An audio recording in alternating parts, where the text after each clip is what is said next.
Hello students, myself Manju Bhavani. I welcome you in BA Part First English Literature online class. As you know that we are discussing about the literary terms. In our previous video, we discussed of many of literary terms like simile, metaphor, personification, pun, and in our current video, in our today video, we are discussing about elegy. What is allergy. Allergy जो है उसको हम शोक गीत भी कह सकते हैं। एलर्जी का मीन्स क्या होता है? शोक गीत, मतलब कि एक ऐसा गीत मतलब जो क्या है किसी के ऊपर शोक में गाया जा रहा हो, मतलब कि दुख भरा गीत हम कह सकते हैं। चाहे वो किसी के खोने का दुख हो, अपने लव फुलफिलमेंट का ना हो, मतलब कि प्यार पूरा ना होने का हो, तो इस तरीके के लिए जो शोक प्रकट करने के लिए, अपने लेमेंट को शो करने के लिए जो पोइट्री लिखी जाती थी या राइटिंग की जाती थी, उनको क्या बोलते थे? एलिजी बोली जाती है। ठीक है, तो हम देखते हैं आज का मैटर जो हमारा है वो किसके ऊपर होने वाला है। आज हम बात करने वाले हैं एलिजी के बारे में। तो फर्स्ट ऑफ ऑल आप एक स्क्रीनशॉट लें, उसके बाद हम अपनी क्लास को जो है वो कंटिन्यू करते हैं। Take a screenshot, then we will start our class.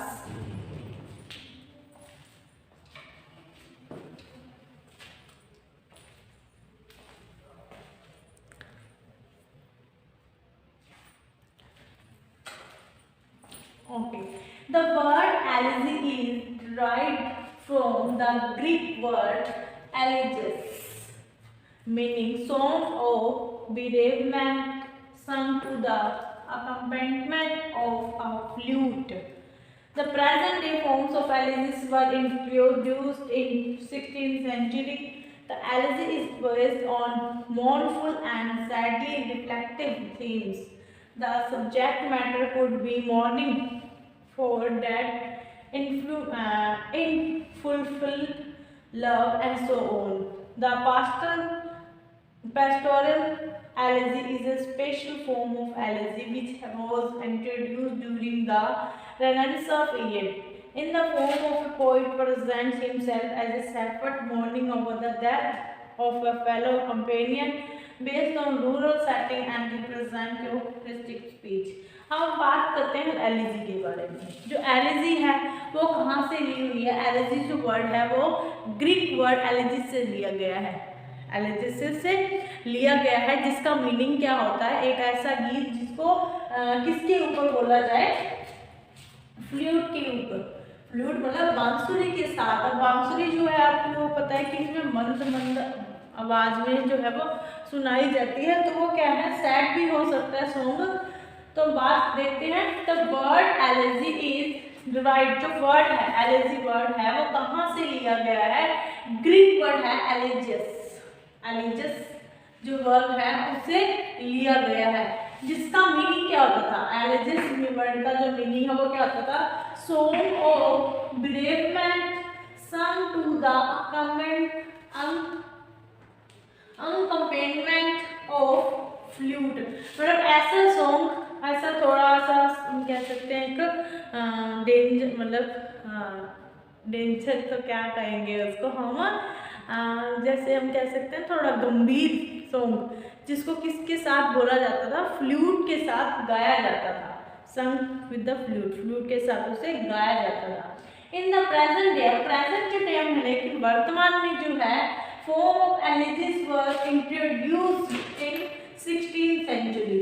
लेकिन अब जो हम वर्तमान जो हमारे करंट टाइम है, प्रेजेंट टाइम में जो हम एलिजिस देखते हैं वो कब इंट्रोड्यूस हुई थी? वो कब अस्तित्व में आई थी?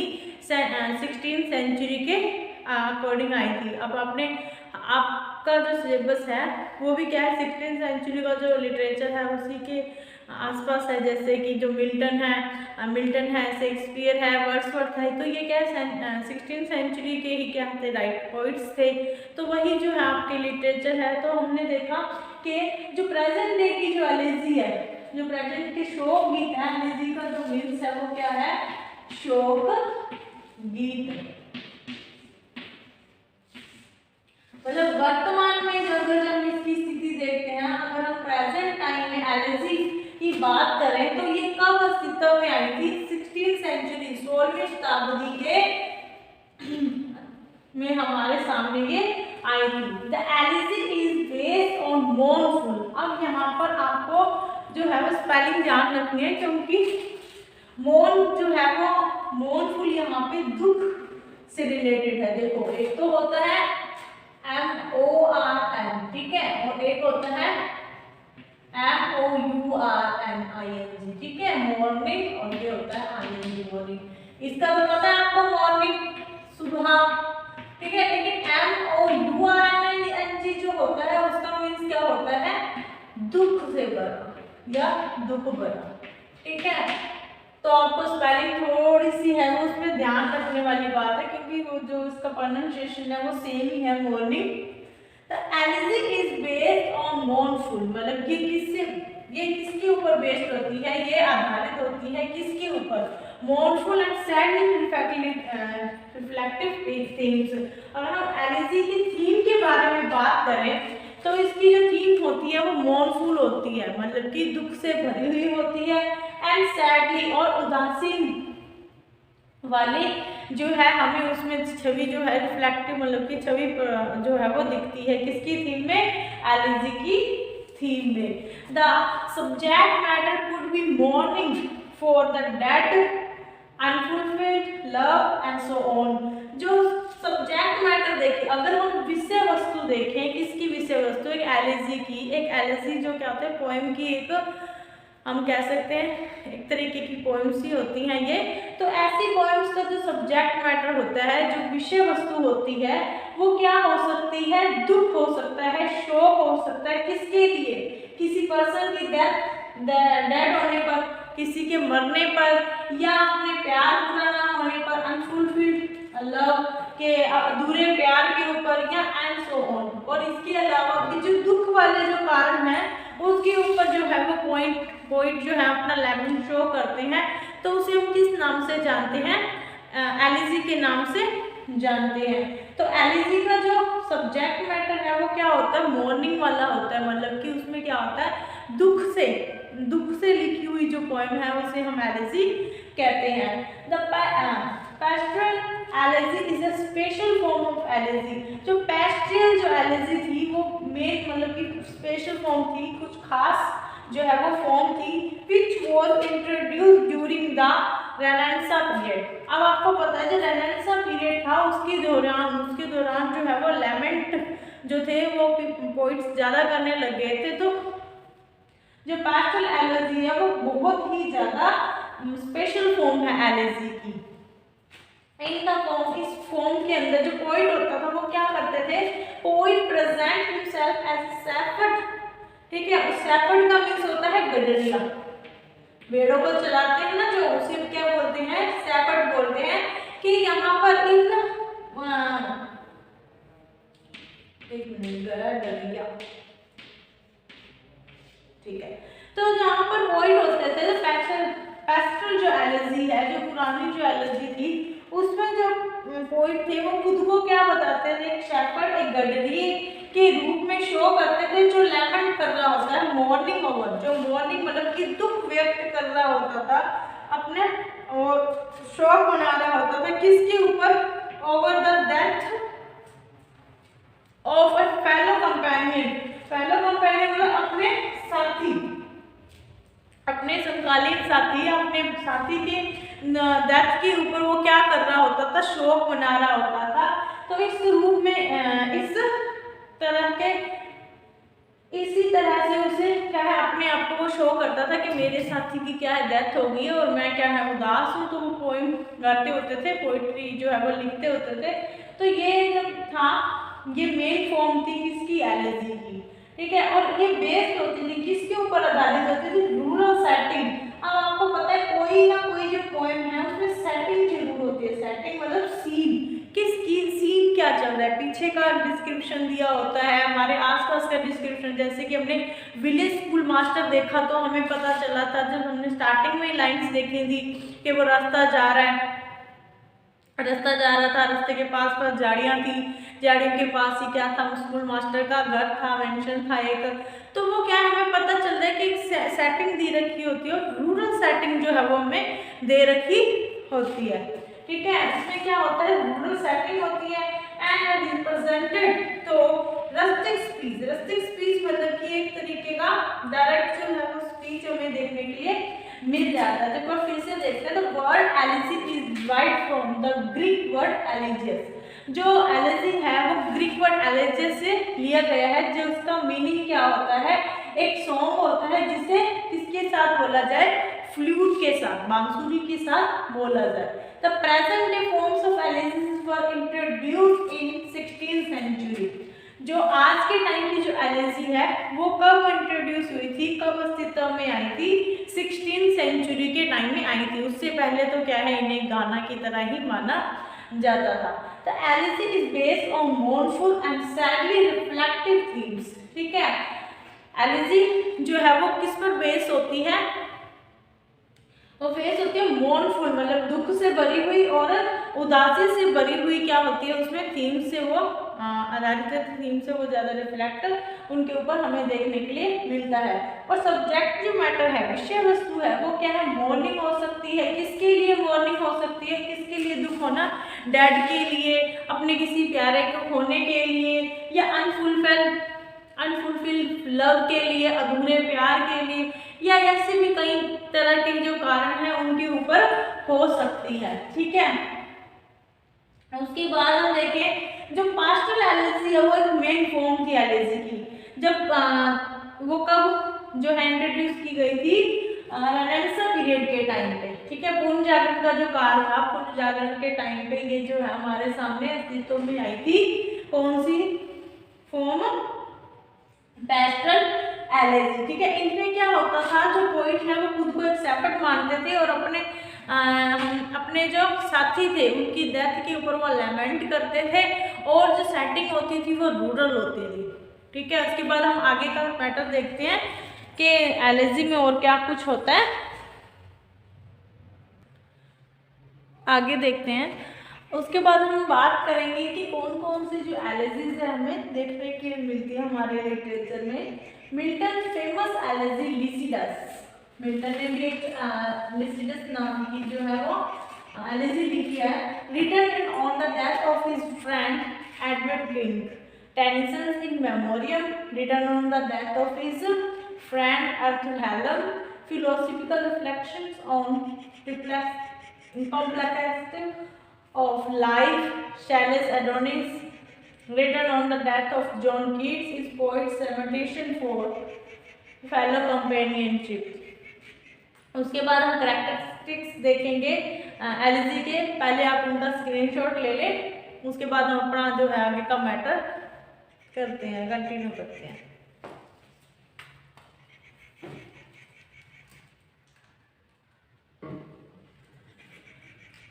ओके, देखते हैं मिल्टन फेमस एलर्जी। अब मिल्टन ने क्या है, लिसिडस नाम की एक फेमस एलर्जी लिखी है, जिसके अंदर एडवर्ड किंग जो उनके फ्रेंड थे उनकी डेथ के ऊपर उन्होंने शोक प्रकट किया है। उसके बाद टेनिसन की टेनिसन ने भी एलर्जी लिखी है जिसका नाम है इन मेमोरियम, जो किसके ऊपर लिखी हुई है, उनके फ्रेंड जो है आर्थर हेलन, जो हमने बात की थी, आर्थर हेलन की अचानक से डेथ हो जाती है और उसके कारण जो टेनिसन है उनकी लाइफ में एक पर्सनल जो है लेमेंट आ जाता है। पर्सनल उन्हें बहुत ही ज़्यादा पर्सनली मतलब कि निजी तौर पर हम देखते हैं तो उन्हें बहुत बड़ा धक्का लगता है अपने फ्रेंड की डेथ का। उसके 17 सालों के बाद उन्होंने जो इन मेमोरी नाम की एलर्जी है उन्होंने जो है वो कंपोज की थी। उसके बाद हम देखते हैं फिलोसॉफिकल रिफ्लेक्शन, उसमें क्या होता है, दार्शनिक रिफ्लेक्शन मिलता है हमें कॉम्प्लिकेशन ऑफ लाइफ के, हमारी लाइफ के अंदर क्या क्या जो कॉम्प्लेक्स जो चीज़ें हैं, मतलब कि हमारी लाइफ की जो बहुत ही कठिन जो टाइम होता है, बहुत ही ज़्यादा हार्ड जो पीरियड होता है, उसके बारे में हमें क्या है एलिजी में जो है वो देखने के लिए व्यूज़ जो हमें मिल जाते हैं पोइट्स के। अब उसके बाद शैले की एडोनिस के बारे में बात करें, जो बीबी शैले है उन्होंने एडोनिस नाम की एक एलिजी लिखी है, जो किसके ऊपर राइट की हुई, जो एडोनिस है वो जॉन कीट्स की डेथ के ऊपर राइट की हुई है, death of John Keats. John Keats क्या थे, बहुत ही छोटी जो उम्र में है उनकी डेथ हो गई। जॉन कीट्स क्या एक बहुत ही फेमस नेचर पोइट हैं, जिनकी डेथ के ऊपर जो लेमेंट है वो किसने शो किया था, शैले ने शो किया था एडोनिस नाम की एक एलिजी लिखकर, जिसमें क्या है पोइट का लेमेंटेशन है, मतलब कि शोक है किसके ऊपर, अपने कंपेनियनशिप के ऊपर, मतलब कि अपने समकालीन जो उनकी जो रिलेशनशिप थी, क्योंकि वो दोनों क्या है एक ही टाइम में जो थे पोइट थे, तो उनके ऊपर क्या है उन्होंने लेमेंट किया है, दुख जो है वो व्यक्त किया है, किसने, पीबी शैले ने। इसके बाद हम कैरेक्टरिस्टिक्स देखते हैं एलिजी के, कि मेन जो है उसके गुण कौन कौन से होते हैं, एलिजी में किस टाइप से जो है वो पोइट्री हमें देखने के लिए मिलती है। तो एलिजी जो होती है, the poet present his thoughts imaginatively in first person. जो पोइट होता है वो अपने थॉट्स को प्रेजेंट करता है, अपनी जो है थिंकिंग, जो थॉट्स होती हैं, विचार होती हैं, उनको बहुत ही इमेजिनरी फॉर्म में शो करता है, अपने काल्पनिक जो मतलब कि विचार होते हैं उनको first person, as a first person, मतलब कि खुद जो है वो स्पीकर बनकर बात करता है। उसके बाद हम नेक्स्ट अगर इसका कैरेक्टरिस्टिक्स देखें तो क्या है, the poet raises question on destiny, justice and fate. जो पोइट है वो रेज करता है, क्वेश्चन बताता है, किसके ऊपर क्वेश्चन उठाता है, वो प्रश्न उठाता है अपनी डेस्टिनी के ऊपर, अपने भाग्य के ऊपर, जस्टिस के न्याय के ऊपर, और अपने फेट और अपने भाग्य के ऊपर, अपने मतलब कि लक के ऊपर जो है वो क्वेश्चन जो है वो पुट करता है। Toward the end of the poem sort of easier comfort. और अगर हम बात करें एंड की, इस टाइप की जो पोएम्स होती हैं उनका जो एंड है वो बहुत ही ज़्यादा इजियर फॉर्म में होता है। तो एक फिर से देखते हैं, मिल्टन की फेमस एलिजी है लिसिडस, वो किसके ऊपर लिखी गई है, एडवर्ड किंग की डेथ के ऊपर लेमेंट किया गया है। और टेनिसन की जो इन मेमोरियम है वो किसके ऊपर लिखी गई है, उनके फ्रेंड आर्थर हेलन की डेथ के ऊपर लिखी गई है। इसके बाद अगर हम बात करें बीबी शैले की एडोनिस के बारे में, तो वो जॉन कीट्स जो कि एक फेमस नेचर पोइट थे, उनके बारे में, उनके डेथ के ऊपर लेमेंट करके हुए ये पोएम जो है वो एलिजी लिखी गई है। ठीक है, तो इसके बाद हमने देखे कैरेक्टरिस्टिक्स ऑफ एलिजी के। एलिजी जो है उसकी मेन जो होते हैं विशेषताएं क्या होती हैं। एक तो विशेषता यही होती है कि इसमें क्या है, एज अ फर्स्ट पर्सन जो है वो पोइट हमें बोलता हुआ दिखाई देता है, और उसमें अपनी जो थॉट्स हैं वो हमारे सामने वो रिफ्लेक्ट करता है। इसके बाद जो पोइट है खुद ही स्पीकर होता है और क्वेश्चन रेज करता है, प्रश्न उठाता है, किसके ऊपर, अपने फेट के ऊपर, लक के ऊपर, अपनी डेस्टिनी, अपनी जो उनकी मतलब कैसे डेस्टिनी के ऊपर, अपने भाग्य के ऊपर, अपनी किस्मत के ऊपर और न्याय के ऊपर तो क्वेश्चन उठाता है। और इसका जो एंड होता है इस पोएम्स का, इन टाइप्स ऑफ एलिजी का जो एंड होता है वो बहुत ही ईजियर वे में हमें दिखाई देता है, ईजियर फॉर्म के साथ इसका जो है वो एंड हमें दिखाई देता है। तो आज हमने बात की है एलिजी के बारे में, तो हम अपना जो है लेक्चर यहीं पर खत्म करते हैं। आई थिंक आपको समझ आ गया कि what is elegy and what are the characteristics of elegy. और इसके बाद अगर हम एग्जाम्पल की बात करें एलिजी के, तो अगर आपसे एग्जाम्पल हमें आपको अलग से ही लिखने हैं, तो आप ये जो लाइन्स हैं यहाँ से लेकर death of John Keats poem, तो मेन में जो मिल्टन की फेमस एलिजी लिसिडस, ठीक है, उसके बाद टेनिसन इन मेमोरियम, उसके बाद शैलेस एडोनिस, ये क्या है आपके एलिजी के एग्जाम्पल्स हैं। जिसको आप अलग से जो है वो पॉइंट बनाकर राइट कर सकते हो। एग्जांपल्स ऑफ एलर्जी का कॉलम डालकर उसके बाद आपको ये 1, ये 2 और ये 3 नाम आपको लिख लेने, ये आपके एग्जांपल हो जाएंगे एलर्जी के। उसके बाद आप नेक्स्ट जो है अपना कॉलम इस तरीके से बना सकते हो, कैरेक्टरिस्टिक्स ऑफ एलर्जी। तो आप इसे क्या है 3 पार्ट्स में डिवाइड करके अच्छे से लर्न कर सकते हो, और एग्जाम में जब आप इसको ऐसे राइट करोगे तो बहुत ही ज्यादा इफेक्ट जो है वो एग्जामिनर के ऊपर पड़ने वाला है। तो आज की क्लास यहाँ पर ही खत्म करते हैं, मिलते हैं हमारी नेक्स्ट क्लास में नेक्स्ट लिटरेरी टर्म्स के साथ। तब तक आप घर पर रहिए, सुरक्षित रहिए, पढ़ते रहिए, नोट्स बनाते रहिए। Thank you.